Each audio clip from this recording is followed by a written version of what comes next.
একটা বিষয় খেয়াল করে দেখবেন, আপনার পরিচিত যারা রয়েছে, আপনার চেনা পরিচিত আপন মানুষজন, তারা আপনার কনটেন্ট তো দেখবে কিন্তু আপনাকে লাইক করবে না, কমেন্ট করবে না, আপনার কনটেন্ট শেয়ারও করবে না বা এমন কোনো অনুপ্রেরণামূলক কমেন্টও আপনাকে করবে না যে, "ভালো কাজ করতেছো" বা "এগিয়ে যাও" বা "এভাবে কাজ করতে থাকো, একদিন অনেক বড় হবে।" এই টাইপের কোনো অনুপ্রেরণামূলক কথা আপনাকে বলবে না। কিন্তু তারাই আবার অন্যকে, অন্যের ভিডিওতে, অন্যের কনটেন্ট দেখে লাইক করবে, কমেন্ট করবে এবং প্রচুর পরিমাণে শেয়ার করবে। এর থেকে কি বোঝা যায়? আসলে এটা বোঝা যায় আপনার কাছের মানুষ যারা আছে, বিশেষ করে তারাই আপনার কখনো ভালো চায় না।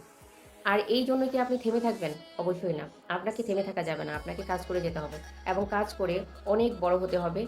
যাতে করে সমাজ এবং মানুষ আপনাকে দেখে শিখে এবং আপনাকে অনুকরণ করার চেষ্টা করে। তাই বলে যে সবাই এমন করে তা নয়। আপনজন চায়, অনেকেই চায় আপনি ভালো করেন। কিন্তু সেখানেও আবার পার্থক্য রয়েছে।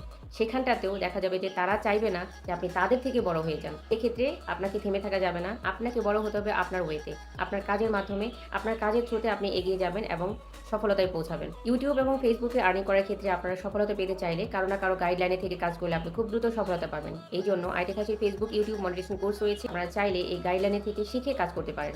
শিখে কাজ করলে আপনি খুব দ্রুতই ওয়েটা বুঝতে পারবেন, কিভাবে আপনি সফলতায় পৌঁছাবেন, কিভাবে আপনার কনটেন্ট ক্রিয়েট করতে হবে, কিভাবে আপনি আপনার চ্যানেলকে মনিটাইজেশন করাতে পারেন। সো আমাদের সাথে যোগাযোগের জন্য কমেন্টে পিন পোস্টে নাম্বার দেওয়া রয়েছে। নাম্বারে যোগাযোগ চেষ্টা করবেন।